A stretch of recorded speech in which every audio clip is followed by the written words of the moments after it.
Thank you all for joining us. I'm Brandon Baker, Vice President of Development at RAND. Our RAND remote events, including this series of conversations on RAND's COVID-19 response, are designed to keep you informed while also keeping you safe.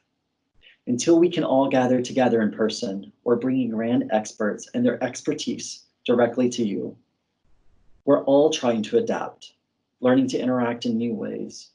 Some of us becoming caregivers or teachers overnight, some of us on the front lines in this battle. It's a lot to process, which is why I have such gratitude to and admiration for those who are taking action. Our students and faculty members at the Pardee RAND Graduate School, as well as numerous RAND researchers and leaders, quickly pivoted, initiating a series of projects and partnerships to help communities directly respond to the COVID-19 crisis. They're working to catalyze new solutions for our new world, which is one of the priorities of RAND's recently launched Tomorrow Demands Today fundraising campaign.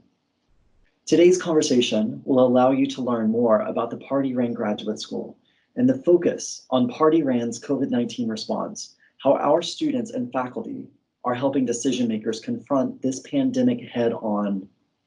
I'm joined by Susan Marquis, the Frank and Marcia Carlucci Dean of the Pardee RAND Graduate School and Vice President of Innovation at RAND. Susan, thanks so much for joining us today. And I know that we're both here in Santa Monica, but we are physically distant, but socially connected through this virtual space.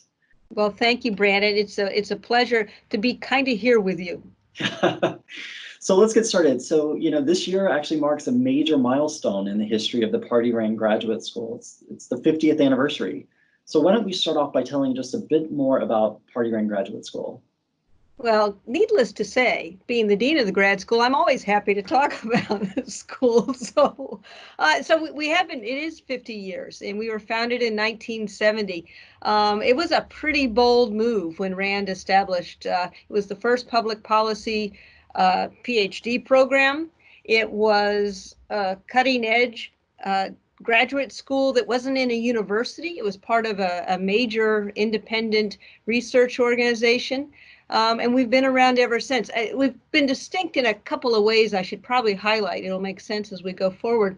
The first is our students have always had a focus on rigorous analytic tools and methods. That's really been the centerpiece of the school. But the other piece that was essential is, and really distinctive, is that all of our students have had experiential learning from the beginning. They've had the academic requirements of coursework, of a dissertation, but also working on RAND projects. From the beginning, they've been key members of RAND research project teams, and that remains true to this day. So it was an unusual school. We're the largest, we're the oldest, we're the biggest, but mostly we're the best. Yeah, we are, absolutely. And you've taken on such a major change for the school. The graduate school has actually been redesigned recently. So can you talk us through about that redesign? What motivated that change? What are some of the new features of the graduate school? So I mentioned we're the best, and we have long been the best public policy PhD program, a true program bringing in a large number of PhD candidates every year. But being the best, that actually gave us the strong foundation to look into the future. And so about 5 years ago, we said, how has the world changed and what does it demand? What does it need from a policy school? And it was clear we needed to do something different, not we as our school, but we as a field. And so we looked at how the world has changed. The policy-making environment is fundamentally different. I mean, think about it. Governments still matter, but nonprofits, NGO, philanthropists, the private sector, they're not just influencing policy, they're actually making it and implementing. The problems we face, as the COVID-19 crisis certainly demonstrates, they're complex. And then the last fundamental change we really identified was how technology's changed everything. The network nature of the world, the high speed of communications, but also a lot of unintended consequences. The technology we've grown to know quite well has had negative impacts on society. And so we needed to step back, look at technology from a public interest perspective, but also leverage that technology to come up with new solutions. So that was why we changed. The world's changed. Here's how it's changed. And we designed the school to meet those needs. So looking at new thinking, new tools and methods, a deep understanding of what it takes to affect change. And it's a radically new program. Yeah, no, it absolutely is. And what I love about one of the streams is that it's so focused on the community efforts. So can you talk more about the school's community partnered policy and action approach to policy education? Yeah, I'm happy to do that. And a little context, the community partnered policy and action is one of 3 academic streams through the program. And so we've moved from a single program into these 3 streams, all interconnected, always interacting with each other, but having a different emphasis. The streams are research, analysis, and design, building on what we've always done well, community partnered policy and action stream, and technology applications and implications. So the community partnered stream is really, it's distinctly different in 2 ways and from what we've traditionally done in policy analysis. It builds on the research and analysis that we do, and we've long done here at the school and at RAND, but it focuses specifically on implementation. What does it take to affect real and sustainable change? And it emphasizes working in partnership with community members. So we bring in analytic expertise, technical expertise, that strong basis of RAND research, but our community partners have expertise as well. They are the ones who are experts in their own environment, their own situation, and we need to work with them to identify the problems, prioritize those problems, and start developing solutions together. Just as working with the communities is so important, technology is constantly changing. And of course, that is also a big piece of this new approach. So can you tell us a bit more about what you've established that we're calling the Tech and Narrative Lab? Yeah, so the Tech and Narrative Lab is about building things, exploring technology, breaking things. It's a way to really understand the new technologies that are out there. First of all, to understand their implications for the rest of society, this idea of public interest technology. But the second piece is really leveraging that technology to come up with novel solutions to these persistent problems. So the Tech and Narrative Lab is part of our technology applications and implications stream, where we're bringing in computer scientists, software engineers, other types of engineers, so hardcore technical skills. We give them that foundation of policy analysis and that public interest perspective, and then we combine those in the Tech and Narrative Lab. I would imagine that the capabilities that you just explained, they probably are playing a role in the school's response to COVID-19. I know you've taken on some projects, so can you talk about how those capabilities are actually playing a role?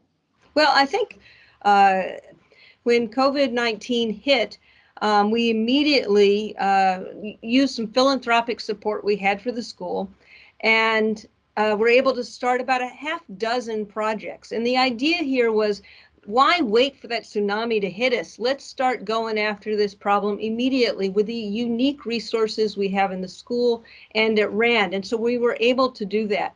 Because we have our community partnered stream, we have a whole network of community partners, and particularly in Los Angeles. So we're working with agencies that work with homeless populations, with the business community, with some of the universities. We reached out to our partners and said, where do you need our help? We're here with you together. What can we do? And the other place we looked was in our Tech and Narrative Lab. What are some unique things we could do in that lab to start going after this problem? We started with about a half dozen projects. And one of them, for example, is with United Way LA. They work in particular with homeless populations.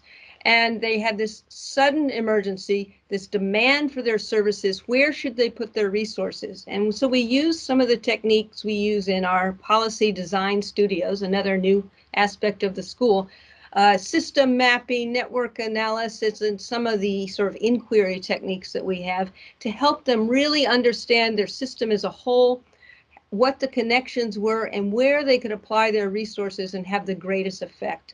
Another example is I actually used our Tech and Narrative Lab combined with our community partners. Los Angeles Unified School District said, we need an easy way for our families to find the resources and support that they need. And so we did a rapid prototype. In 2 weeks, we developed a mapping program that allowed, it was an interactive map that allowed LA Unified School District families to find mental health resources, food support, and the like, and that's up and running now. So those are just two examples. Those are great. Yeah, no, so, in addition to your work as the Carlucci Dean at the Pardee RAND Graduate School, you also serve as the Vice President of Innovation for RAND. And higher ed has long been known as one of the largest hubs of innovation and creativity. So how does Pardee RAND support innovation, especially at RAND? Well, Michael Rich, the president of RAND, has long talked about the school as one of RAND's engines of innovation. And I think we're really proving that to be true. We've always been involved in innovative work at RAND because all of our students are working on RAND's projects where a lot of our innovation occurs. With these new capabilities we've put in place, it's giving RAND, it really is RAND's secret weapon compared to the other people who are out there in this field. For example, with the Tech and Narrative Lab, we now have the ability to explore new technologies and take greater risks than we might be able to do in our client-sponsored projects. One of the examples I can give for that tied to this COVID-19 crisis is a really novel model looking at virus transmission and social distancing using some agent-based modeling techniques. The school is funding that effort. It's complementary to the larger RAND COVID-19 intervention impact model that some of our supporters and the broader public are aware of. So it's a piece that was more experimental, so we funded it through the school. We're looking at some really interesting ideas on communications, coronavirus communications, scraping data from around the world, from social media in particular, and looking at which of those, tying those to responses. We can track some of the responses, for example, with physical distancing. How do we link those two? Which messages are the most effective? And that, again, it's very experimental, exploratory. We're not sure what we'll find, but we believe that we'll get insights that we can then use to guide either larger RAND projects or just more insights for the public in general. So there's a lot of innovation there. The other piece I want to highlight, though, in terms of innovation for RAND, goes back to the community partnered work that we're doing. We're establishing long-term relationships with a set of communities, Los Angeles, which you would expect because that's where we are, Sitka, Alaska, and Pittsburgh. And in these, our students will be in externships and long-term residencies for a year or more. So there'll be a continuing presence in these communities, developing trust and in full partnership with community organizations. That's going to allow RAND to come in because we have the trust and we have the knowledge of the community to run some experiments with the community's participation in some of addressing some of these deep social and economic needs. So those are two types of innovation. So Susan, you touched a little bit on this, but can you go a little bit further into more detail on the work that we're doing on mobility tracking and contact tracing? Yeah, so this is a really interesting project. We're working with there's a set in the United States of what we call smart cities that have quite a bit of data and IT infrastructure in the cities. Portland is one of those cities. So we're running an experiment working with Portland's data to use mobility data that comes from your phone and to look at compliance with physical distancing guidelines, and to figure out new ways to do contact tracing. And I want to come back to contact tracing in just a moment. But with the mobility data, we can see as Portland gave directives, which areas were in compliance, not individuals, but in terms of groups of people moving around. Were people staying physically distant? Were they staying home? That sort of thing. The contact tracing is really interesting because we're involved in two projects there. This modeling project that I just mentioned, but also we're connecting now, helping to bring RAND into a new consortium that's looking at contact tracing applications. And what we're bringing to the table is looking at the ethics of contact tracing. And we talked about technology in the public interest. We can do a lot of tracking of people. Well, do we want to share that kind of information? The other ethical question here is, are there issues of disparities? Are the people most affected by COVID-19, in fact, not able to connect into this network because they don't have smartphones, they don't have access to these networks and this information. So in fact, you can't help them with contact tracing. So there's ethical issues here, both in terms of the technology and privacy, but also access to technology and equity. So the school's working in that area as well. You touched on this briefly, but let's go back, and I want to hear more about the Sitka-Alaska partnership and some of the other partnerships that you've developed with communities. You tell us about that. How do you develop those partnerships? What goes into that?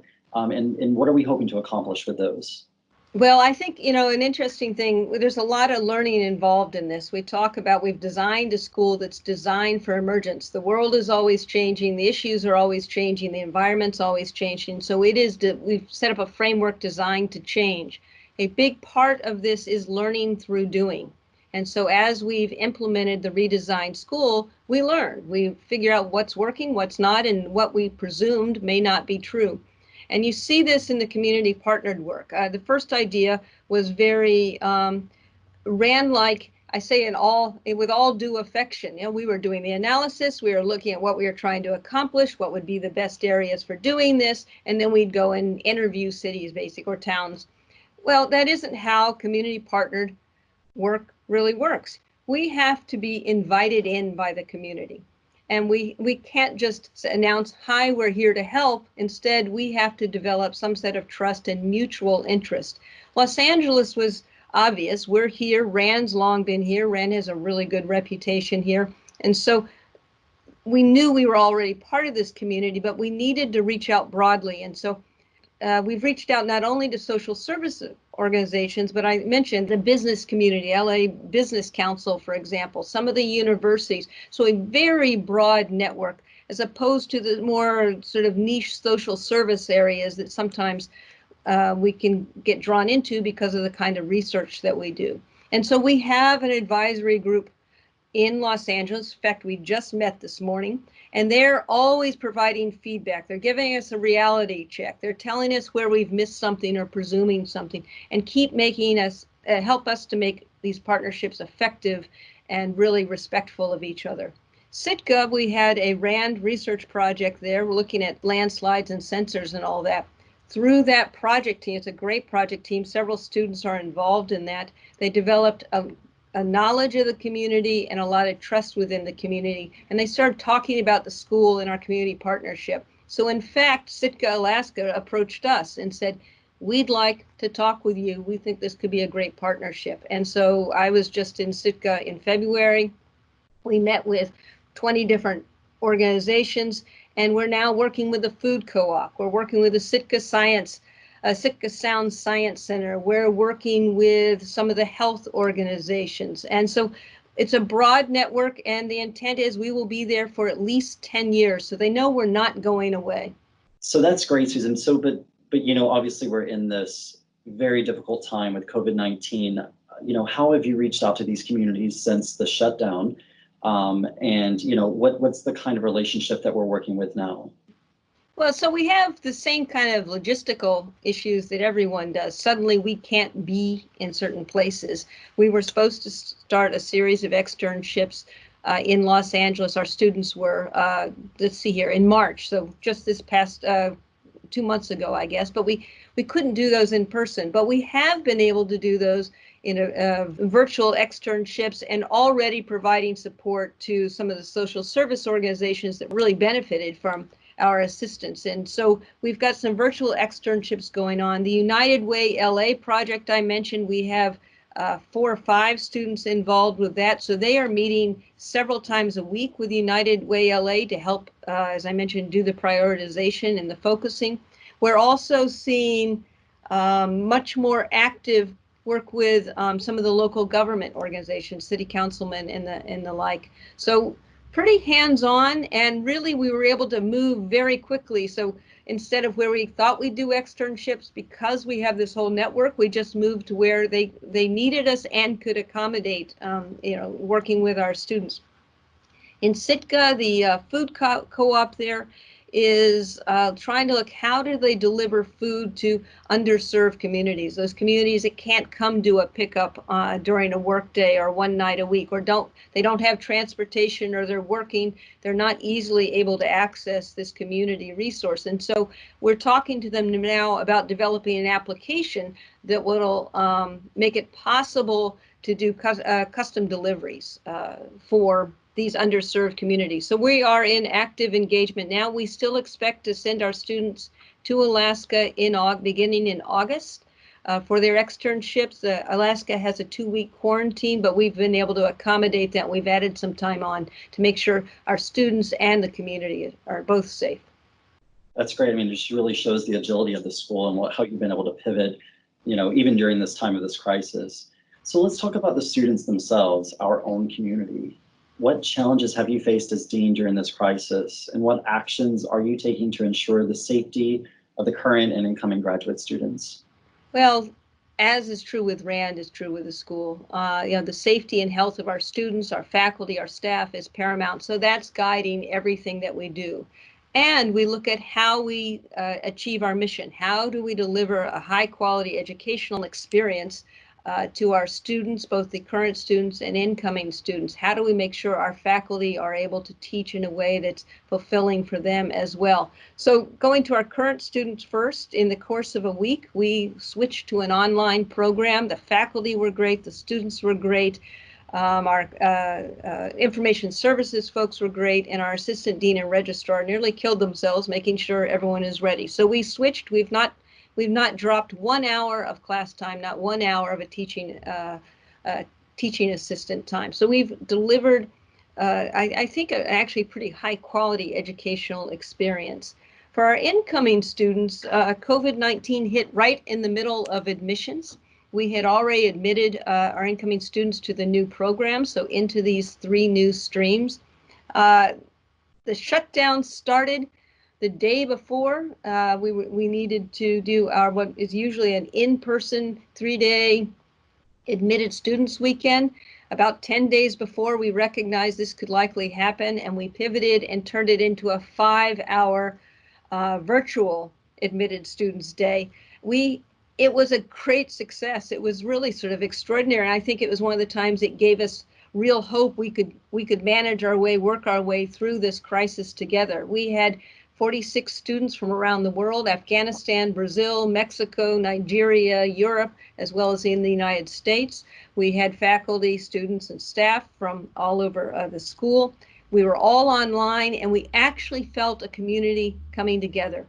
And as we watch the chat and people respond to each other, I bring it up because they were super excited about the fact we had already started the projects. This idea of not waiting for the tsunami to hit, but to start taking action. You could feel it in this virtual room. We believe our incoming students may at some point look back and say, this may have been the best time ever to start this PhD program at Pardee RAND, because we're learning new skills. Evidence matters, expertise matters, but action matters as well. And this is a place we don't just study problems, we actually solve them. So that's how we've worked, sort of the management of it. And the other thing is supporting the students. We've provided additional leave. We are actually providing sick leave and caregiving leave for our students and their families. We're making sure we have regular communications. We're working with them to make sure they have strong distance learning capabilities, so making sure they've got the internet connections, which I don't always have in my condo, but we're working with the students as well to improve those. So we're providing lots of support that way and learning from them, getting their ideas about what they really need. And then the last piece is preparing for the fall. Like every school out there, we've got to decide what to do. We are, of course, following state and local guidelines. We're following general RAND policy, which means it's actually a gift because it means we're driven by data and science and our own expertise, the epidemiologists and all that we have at RAND. So we have access to that expertise.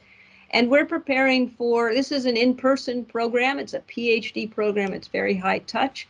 So we're preparing for that. That's always our goal, but we're also preparing for a hybrid model when some people will need to be will be in person, but some have to be distanced for illness or caregiving reasons, but also where we may have to go entirely online again. And we're making sure we're learning through everything that we've been doing and offering the highest quality educational experience for our students.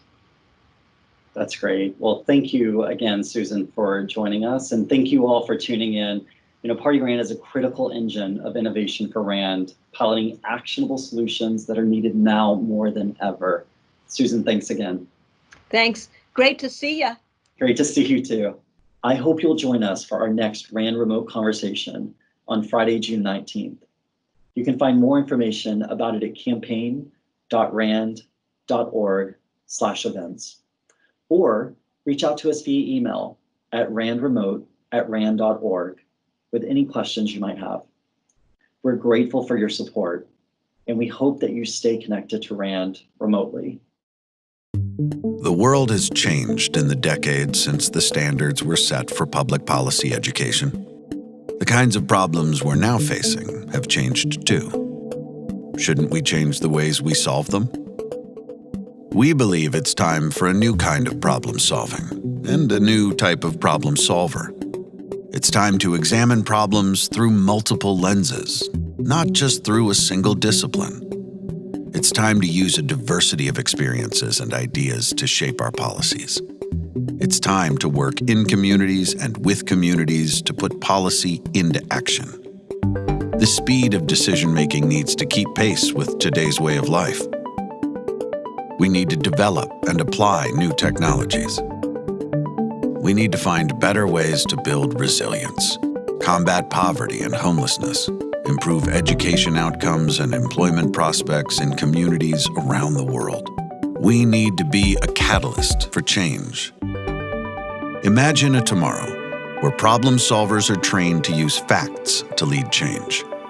Imagine a tomorrow where scalable solutions to global security and social policy issues alike are shared with all who can use them.